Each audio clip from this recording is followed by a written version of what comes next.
Live24 पर आप सभी का स्वागत। मैं हूं अरुणा त्यागी। देश भर में इस वक्त एक राष्ट्र एक चुनाव का मुद्दा गर्माता जा रहा है। Live24 चैनल ने इस मामले को लेकर जनता की राय जाननी चाहिए तो लोगों ने मिली जुली प्रतिक्रियाएं भी दी, जिसमें समाजसेवी, डॉक्टर, पत्रकार, व्यापारी, नेता और दुकानदार भी शामिल हैं। हम जो है भारत राष्ट्र में रह रहे हैं, यहाँ की जनसंख्या बहुत है और आए दिन इलेक्शन होते रहते हैं, चुनाव होते रहते हैं, जिससे हमारा धन, श्रम और समय तीनों नष्ट होते हैं। यही हमारा समय, श्रम और धन अगर राष्ट्र के विकास में लगेगा, एक साथ चुनाव होंगे पूरे देश में, तो ये सारा धन और समय और श्रम जब एक साथ मिलकर विकास में लगेगा तो उससे देश का विकास होगा और उससे देश की बहुत तरक्की होगी। और जो आए दिन काफिले और जुलूस और दुनिया भर की ये मिठाई, रेवड़ी और दुनिया भर के सामान बढ़ते रहते हैं, उससे लोगों में काम ना करने की ओर अग्रसर होते हैं, जो देश को नुकसान पहुंचाता है। भाई साहब, मैं ये कहना चाहूँगा, मैं नवीन कुमार व्यापारी वर्ग से हूँ जी। जैसा कि अभी गत 2019 में चुनाव रहे तो लगभग 60,000 करोड़ रुपए का एक अर्थव्यवस्था पर भार उसका पड़ा। तो मैं तो यही कहना चाहूँगा, जिस प्रकार से हमारे देश के यशस्वी प्रधानमंत्री नरेंद्र मोदी जी ने इस तरीके की योजना बनाई है, आने वाले समय में यदि एक देश और एक ही चुनाव कराया जाए तो वो काफ़ी लाभान्वित रहेगा, जिसका अध्यक्ष इन्होंने हमारे महामहिम पूर्व श्री रामनाथ कोविंद जी को बनाया है। इस तरीके से एक अर्थव्यवस्था पर लोड नहीं पड़ेगा। और मैं एक चीज़ और मानता हूँ कि कहीं ना कहीं केंद्र और प्रदेश सरकार एक समान विचारधारा के साथ में यदि चुनाव के लिए समाज में प्रस्तुत होते हैं और उसके अंदर उन लोगों को पैरेलल सरकार बनती है तो कहीं अधिक विकास कार्य हो पाएंगे।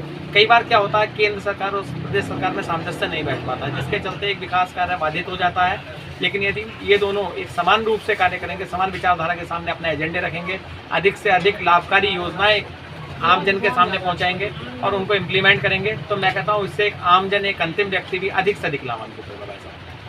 देखिए, जैसा सभी जानते हैं कि पूरे देश में इस समय 2024 में होने वाले लोकसभा चुनाव की तैयारी चल रही है। इसे लेकर पार्टियों में भी खींचतान मची हुई है और पूरा देश भारत और इंडिया के बीच बटा हुआ। सभी पार्टियां अपने अपने दावे कर रही हैं। ऐसे में सरकार का यह कहना वन नेशन वन इलेक्शन मेरे नज़रिए से वास्तव में किसी हास्यास्पद स्थिति से कम नहीं है, क्योंकि ना तो इससे खर्चे कम होंगे और ना ही इससे पार्टियों में आम सहमति बनेगी। आप सभी जानते हैं कि पूरे देश, हमारे देश में राजनीति ही हावी है और यहाँ पर आम जन की समस्या से किसी को कोई सरोकार नहीं है। हर पार्टी राजनीति करने में ही लगी हुई है। लोगों को क्या चाहिए, नेताओं को क्या चाहिए कि वो गरीबों के ऊपर, मजदूरों के ऊपर, किसानों के ऊपर अपनी राजनीतिक रोटियाँ सेकें। वास्तविकता यही है कि हम सभी लोग, आम आदमी, मध्यम वर्गीय लोग, सरकार की, नेताओं की इन्हीं चीज़ों का शिकार हो रहे हैं। और यह संभव ही नहीं है कि एक देश एक चुनाव हो, क्योंकि हमारे देश में कहा कुछ भी जाए, हालांकि हमारे देश में भगवान राम की जन्मभूमि है, लेकिन राम राज हमारे देश में नहीं है।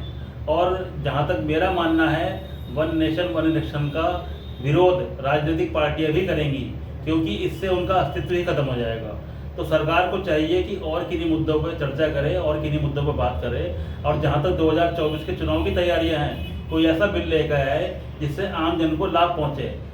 अभी तक तो हमारे देश में 2 बच्चों का कानून ही लागू नहीं हो पाया है, जबकि यूपी में भाजपा की सरकार है, केंद्र में भाजपा की सरकार है।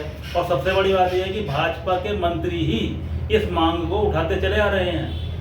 भारत के नागरिकों ने दूसरी बार भी नरेंद्र मोदी जी को, भाजपा को मौका दिया कि वह दोबारा से प्रधानमंत्री बने, और अब भाजपा ही खुद कह रहे हैं कि उन्हें तीसरी बार प्रधानमंत्री बनाओ, लेकिन 2 बच्चों का कानून ही अभी तक लागू नहीं हो पाया है। तो मेरे नज़रिए से इस तरह की बातें करना सरासर बेईमानी है। धन्यवाद। हाँ, ये मैंने भी सुना है। और सरकार जो है अभी एक स्पेशल संसद सत्र बुला रही है वन नेशन वन इलेक्शन के लिए, और लोगों का कहना है कि इससे कुछ फ़ायदा होने वाला है।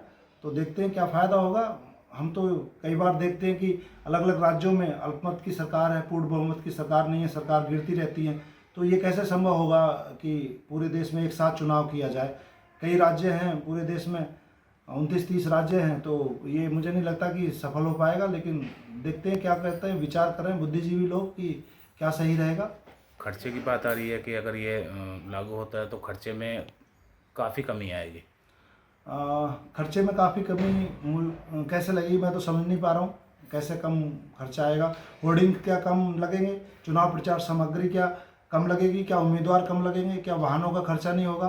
हाँ, एक बात हम मान सकते हैं, जो एम्प्लॉय होते हैं वो एक साथ ही उसमें चुनाव ड्यूटी में डिप्लॉय किए जा सकते हैं, बार बार हर वर्ष उनको नहीं लाना पड़ेगा।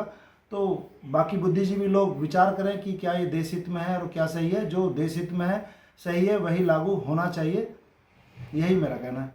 देखिए, एक ही राष्ट्र और एक ही चुनाव का जो निर्णय है सरकार का, ये बहुत ही स्वागत योग्य है और बहुत ही सही निर्णय है, क्योंकि जब देश में प्रदेश में बार बार चुनाव होते हैं तो सारी चीज़ें डिस्टर्ब होती हैं।